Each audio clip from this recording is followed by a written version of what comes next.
One day international series India और New Zealand के बीच Auckland के अंदर शुरू हुई और पहला मैच सीरीज का हमेशा इंपॉर्टेंट रहता है। क्यों इंपॉर्टेंट रहता है, किस लिए इंपॉर्टेंट रहता है और क्या हुआ पहले मैच के अंदर, आइए बात करते हैं यही पे डिफरेंट स्ट्रोक्स में।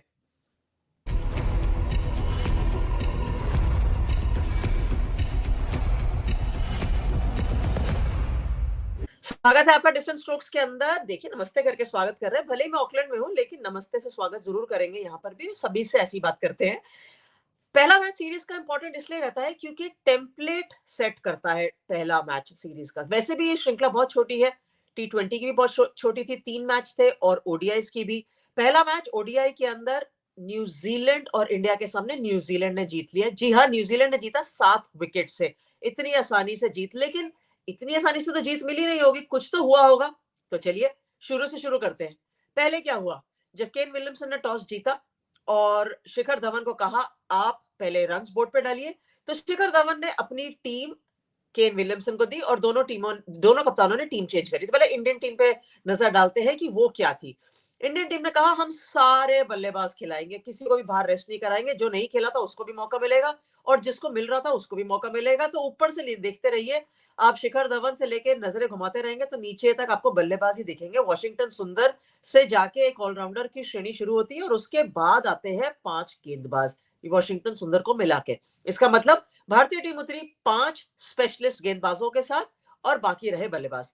जब न्यूजीलैंड की टीम आई तो उनके पास तो वैसे ही वो तो घर में सिर्फ 12-13 लेके ही चलते हैं क्योंकि घरेलू श्रृंखला खेल रहे हैं, उनको ज्यादा खिलाड़ी लेके जाने की जरूरत है क्यों।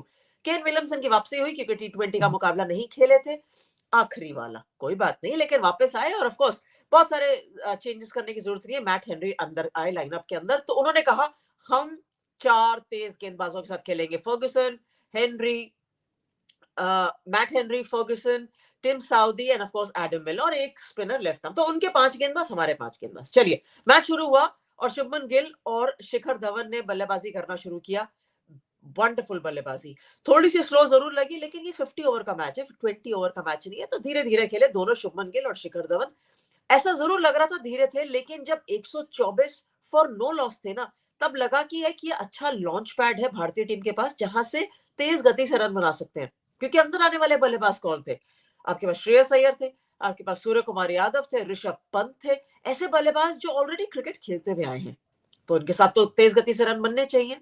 चलिए रन बने, पर थोड़ा सा उनपे अंकुश लग गया, ब्रेक लग गई, क्योंकि लगातार श्रेयस अय्यर के बल्ले से रन निकल रहे थे लेकिन सामने वाले एंड से नहीं निकल रहे थे जब तक वॉशिंगटन सुंदर नहीं आए। और फिर उन दोनों ने मिलकर एक अच्छी साझेदारी बनाई। भारतीय टीम ने 306 रन बोर्ड पर डाले। मुझे लगा था जिस तरीके से शुरुआत हुई थी 124 पे बिना किसी नुकसान के, कम से कम 330 के आसपास भारतीय टीम को पहुंचना चाहिए था। खैर नहीं पहुंची, कोई बात नहीं। लेकिन बॉलिंग लाइनअप न्यूजीलैंड का देखेंगे, उनके भी 5 बॉलर्स थे। टिम साउदी से शुरुआत की थी जो कि बहुत बढ़िया थी, लेकिन शुरुआत में वो भी विकेट्स नहीं ले पाए। इवेंचुअली एंड में मैं समझती हूँ कि जिस तरीके का जो स्पेल खास तौर पे मैट हेनरी ने डाला वो बढ़िया था, क्यों विकेट्स नहीं मिली उनको लेकिन उनका स्पेल बहुत अच्छा था। मिचेल सैंटनर ने उस पीरियड में गेंदबाजी करी जहां रन ज्यादा नहीं दे रहे थे। खैर, जब चेस करने आई न्यूजीलैंड टीम तो उनके सामने लक्ष्य था 307 का। अगेन बैटिंग करने उतरे तो सोचा कि बहुत बढ़िया विस्फोटक बल्लेबाजी करेंगे क्योंकि फेबियन एलन, सॉरी माफ करिएगा, फिन एलन है और डेविन कॉनवे है। लेकिन जल्दी में विकेट मिली भारतीय टीम को। एक विकेट मिलते ही ऐसा लगा कि ये टारगेट थोड़ा सा दूर गया क्योंकि विलियमसन इतने बढ़िया फॉर्म में है नहीं। उसके बाद डैरल मिचेल आए, वो भी जल्दी आउट हो गए, तो रन कौन बनाएगा। तब टॉम लेथम ने कहा मैं हूं ना, why fear when I am there. उन्होंने साझेदारी बनाई और ऐसा लगा कि मानो भारतीय टीम जो एक समय मैच को लीड कर रही थी वो उस मैच में पिछड़ती हुई नजर आई। और 30-32 ओवरों के बाद तो ऐसा लगा कि अरे कोई आउट ही नहीं हुआ, 200 से अधिक रनों की तो साझेदारी हो गई है, रन्स बना लिए हैं, तो फिर विकेट्स कौन लेगा, रन्स कैसे रुकेंगे। जब बॉलर्स की तरफ नजर डाली इंडियन टीम के, तो देखा 5 ही बॉलर्स हैं। अब 5 बॉलर्स 32 ओवर तक तो निकाल दी। शार्दुल ठाकुर ने इनिशियली विकेट निकाली थी, उमरान मलिक भी डेब्यू पे है, उनको भी विकेट मिली, अर्शदीप सिंह भी डेब्यू पे है लेकिन उनको सफलता नहीं मिली, महंगे साबित हुए शुरू के 2 ओवर। तो विकेट कौन निकालेगा, नहीं मिली विकेट। और आसानी से कहना पड़ेगा, आसानी से विलियमसन और टॉम लेथम की पार्टनरशिप ने मैच में भारत को वापस आने ही नहीं दिया।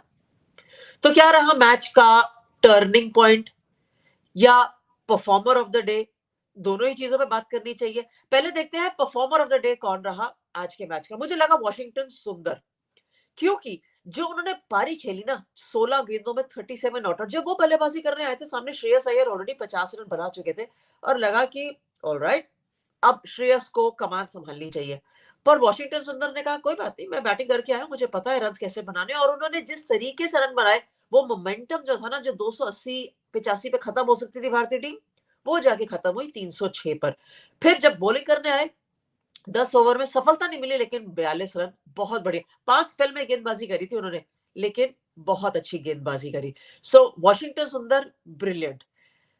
लेकिन टॉम लेथम, आप उनको मैच के बाहर नहीं रख सकते। He has to be the game changer of the match, क्योंकि जो पार्टनरशिप बनाई उन्होंने केन विलियमसन के साथ, 145 नॉट आउट, क्या शानदार बल्लेबाजी थी। क्योंकि छोटी गेंद पर उन्होंने square of the wicket shots लगाए, सामने डाली तो उन्होंने सामने की तरफ शॉट लगाए। वैसे सामने बहुत कम डाली थी, स्क्वायर ऑफ द विकेट ही डाली थी, क्योंकि स्क्वायर बाउंड्रीज ईडन पार्क पे ज्यादा बड़ी है देन सामने।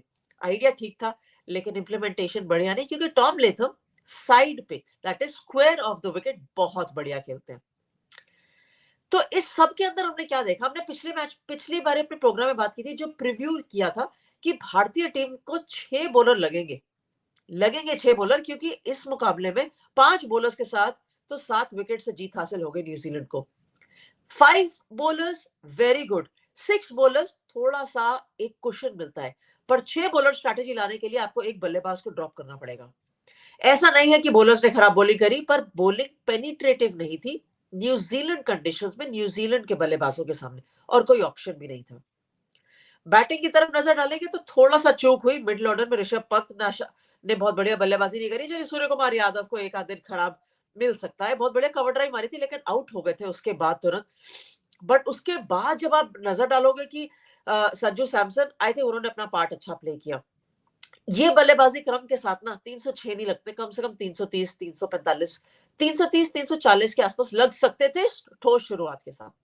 तो जब इंडियन टीम वापस ड्राइंग बोर्ड पे जाएगी, क्योंकि बहुत ज्यादा समय है नहीं, एक दिन का रेस्ट है, वो कि ट्रैवल डे है टू हैमिल्टन, और उसके बाद संडे को मैच है दूसरा, वनडे इंटरनेशनल इन हैमिल्टन। वहां की भी विकेट्स सपोर्ट करती है तेज गति के गेंदबाजों को। देखना होगा कि कौन सी पिच पे खेल रहे हैं, लेकिन it has to be a quick turn around. मेरे हिसाब से 6 बॉलर चाहिए भारतीय टीम को, और 6 बॉलर डालने के लिए आपको एक बल्लेबाज कम करना पड़ेगा इस लाइनअप से। अब या तो बल्लेबाजी स्ट्रॉन्ग कर लीजिए, या गेंदबाजी स्ट्रॉन्ग कर लीजिए, या एक बैलेंस्ड टीम बना लीजिए।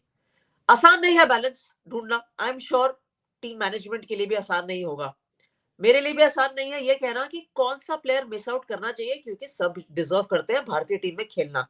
लेकिन फिर भी मैं समझती हूँ कि छठा बॉलर आना चाहिए इस लाइनअप के अंदर, ये मेरा मानना है। आप बताइए कि आप क्या सोचते हैं, और जल्दी बताइएगा। बाद में बता सकते हैं, कोई बात नहीं, हम बाद के आपके व्यूज जरूर पढ़ते हैं, चाहे भले ही आप बाद में देते, पढ़ते जरूर हैं, लेकिन आप बताइए तो सही आपके व्यूज हैं क्या। आप और मैं फिर मिलेंगे सेकंड वनडे इंटरनेशनल के बाद। तब तक take care, thanks for watching.